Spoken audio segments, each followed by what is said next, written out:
kifuatacho kisha ujibu maswali. Naona huyo jamaa amekwama hapo kwenu. Nyinyi mko na bahati, but we are here to advise you. Alienda kwenu siku 6. Kwetu he was there 6 days out of 7. Hakuna barabara hajui kwa jina.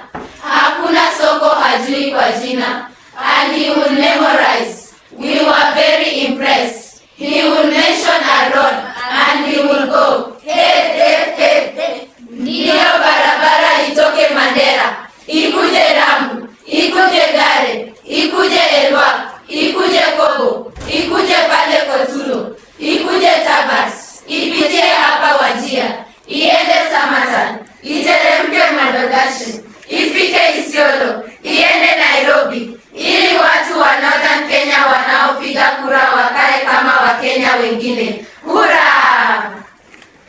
Tambua sajili katika kifungu hiki, huku ukitoa ithibati. Kwa hivyo sajili yenyewe ni gani? Sajili ya siasa. Thibitisha wanaopiga kura. Haya, soma swali la pili.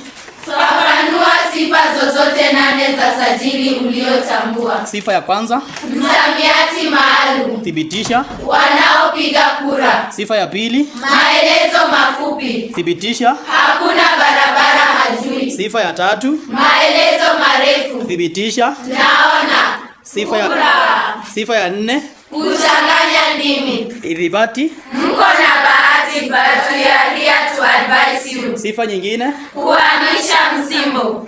Ithibati and you will memorize. We are very impressed. Sawa sawa.